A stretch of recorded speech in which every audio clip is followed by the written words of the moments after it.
All right, so today we're going to be taking a deep dive into some really big questions. Yeah. Like what gives our lives, meaning what motivates us, and how do we even begin to create a life that we actually want to live? Some pretty fundamental stuff. Yeah, for sure.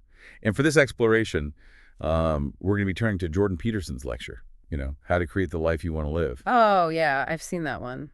It's pretty thought-provoking. He really doesn't pull any punches, does he? No, he doesn't. He kind of jumps right into the deep end with this idea of the abyss, which sounds kind of ominous when you first hear it. It does have a bit of a dark feel to it. Yeah, so what is this whole abyss thing about? Well, he uses this analogy of a fragmented father that we encounter in the abyss, but it's not really about like a literal father figure. It's more of a representation of things that we rely on to feel grounded, like strength and order and purpose. Okay, so it's more like the breakdown of those things. Yeah.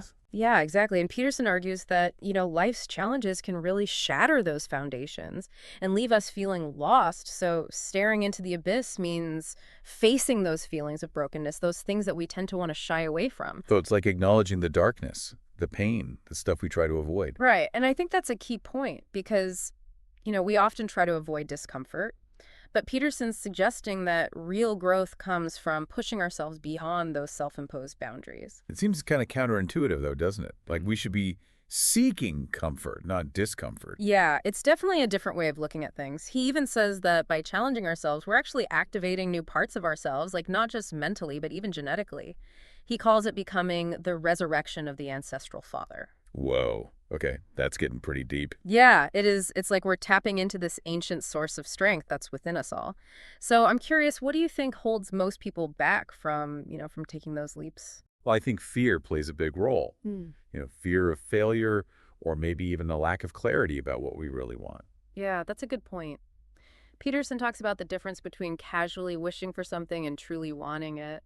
What do you think is the distinction there? I think a lot of us get stuck in that wishing phase. We daydream about things, but never really take those concrete steps to make them happen. It's easier to stay in that comfort zone. Exactly. So what does Peterson say we should be doing instead? Well, he really emphasizes aligning our actions with our desires. It's about bridging that gap between what we say we want and how we actually behave. He even talks about this practice he calls prayer knocking. Have you heard of that? Prayer knocking. That's a new one for me. It's basically this exercise in self-reflection where you ask yourself, what am I doing on a regular basis that's sabotaging my life? It's like holding up a mirror to our own self-defeating behaviors. So it's about taking responsibility for our choices and how they're impacting our lives. Exactly. And this whole idea of responsibility is really central to Peterson's message, wouldn't you say? Definitely. It seems like he's saying that taking on responsibility is actually the key to finding meaning in life. Right. And it's not about being burdened by obligations. It's more about choosing to shoulder that weight of making a difference, both in our own lives and in the world around us. He mentions that audiences often fall silent when he connects responsibility with meaning. Why do you think that is? Maybe it's because we all crave that sense of purpose, a reason for being here. And in a world that can feel so chaotic and overwhelming, that idea that we have the power to create meaning through our choices is pretty empowering. Yeah. It's like we're taking control of the narrative of our own lives. But, it's not always easy to embrace that responsibility, especially with so many distractions pulling us in different directions. And Peterson is pretty critical of what he calls hedonistic pleasure seeking. Yeah, he's observed that a lot of people, especially young people, can get caught in this cycle of chasing impulsive pleasures. Things like partying or indulging in excesses, anything that gives that instant gratification. It's like trying to fill a void with fleeting moments of excitement. Exactly. And Peterson argues that that kind of happiness is really superficial. It might feel good in the moment, but it doesn't really provide lasting fulfillment. So what's the alternative? What does he offer as a more fulfilling way to live? Well, that's something we'll dig into further as we continue this deep dive, but I can tell you this. It involves embracing things like disciplined sacrifice and a willingness to delay gratification for the sake of something truly meaningful. So it sounds like we're talking about a pretty big shift. Yeah. Trading that fleeting pleasure for something more meaningful. Yeah, it is. And it takes a certain amount of discipline. Peterson uses this analogy of becoming a painter. He says that before you can even think about creating a masterpiece, you have to put in those countless hours of practice, really honing your craft. Yeah, and that's not always fun, right? Not at all. There are going to be times when it's tedious, frustrating, maybe even painful.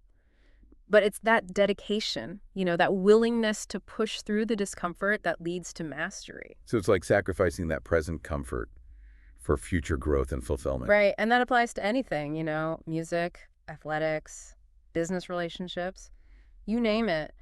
To achieve true excellence, you have to be willing to put in the work even when it's hard. And Peterson talks about this need to narrow yourself first in order to broaden outward. What do you think he means by that? Well, I think he's talking about focus.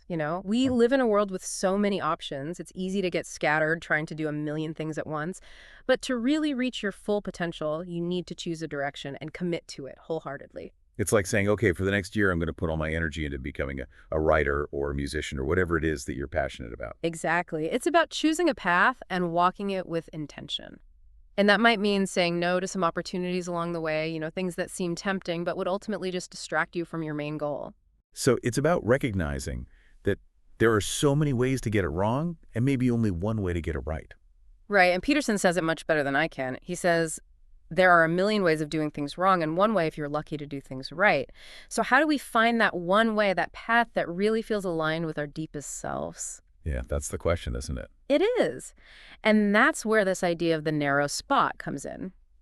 Peterson describes it as a place where things feel properly arrayed, where you feel a sense of deep meaning and engagement. Have you ever experienced that feeling, where you're so absorbed in what you're doing that time just seems to disappear? Yeah, totally. It's like being in that flow state where you're completely present, energized, just completely aligned with your purpose. Yeah. But how do we cultivate that more consistently? Can't just be a matter of luck, can it? Well, Peterson seems to think that our deepest instincts can guide us towards this narrow spot. He suggests spending like 2 weeks just observing ourselves, noticing those moments when we feel most alive, most engaged, and really trying to understand what contributes to them. So it's about becoming a detective of our own lives in a way, looking for clues to what brings us joy and fulfillment. Exactly. It's fascinating to think that we might already have those answers within us. We just need to learn how to pay attention. But what happens once we identify those moments, those narrow spots, how do we make them a bigger part of our lives? Yeah, that's a good question. It can't stop at just observation, right? Right. It has to be more than that. And that's where the practice comes in. Peterson encourages us to practice being there, to really make a conscious effort to cultivate those moments of meaning and engagement. As we become more aware of what brings us alive, we can start making choices that are more aligned with those values and passions. It's not like we could just flip a switch, right, and suddenly everything's different. It's more about, gradually aligning our actions with what really matters. Exactly. It's about tuning in to that inner compass, Right. the one that Peterson talks about, that deepest instinct Mhm. that kind of guides us towards our own unique, narrow spot. But like you said, it's not always easy. Yeah. There are going to be times when we doubt ourselves or we're tempted to stray from the path. So what do you think helps us stay committed when things get tough? Hmm. That's a good question. I guess it takes a certain level of resilience, that willingness to embrace the challenges as part of the process. It's easy to get discouraged when we hit those roadblocks, Hmm. but maybe those are the moments that really test us and ultimately make us stronger. I think you're right. Yeah. And remember what Peterson said about sacrifice. Sometimes creating the life we want means letting go of things that no longer serve us, even if they feel comfortable or familiar. It's about being willing to say no to the good stuff to pursue the great stuff. Hmm. It reminds me of that saying, the only way out is through. We can't just avoid those tough choices if we want to break free from those patterns that are holding us back. You got it. And it's important to remember that this path, the one to meaning and fulfillment, it's not always going to be easy or glamorous. There's going to be hard work, tough choices, maybe even some setbacks along the way. But I think that's part of what makes it so rewarding, right? Because when we finally reach that narrow spot, that place where things feel properly arrayed, we know we've earned it. We've proven to ourselves that we're capable of so much more than we thought possible. And that brings us right back to Peterson's main message about responsibility. It's in those moments when we choose to embrace the challenge, when we choose to shoulder that weight. Yes. That's when we really find our purpose. So as we wrap up this deep dive into Jordan Peterson's ideas, I want to leave our listeners with this. He suggests that if we really pay attention, we can actually sense that deepest instinct at work in our own lives. That thing that's guiding us towards our own narrow spot. What choices do we need to make to follow that instinct? It's a question worth thinking about as you continue on your own journey. And remember, you have the power to create the life you want. It's all about choosing to claim that power and to embrace the responsibility and then taking that first step. Well, thanks for joining us on this deep dive into the nature of meaning and motivation. We hope you found it insightful and thought-provoking. Until next time, keep exploring, keep questioning, and keep striving to create a life that's truly your own.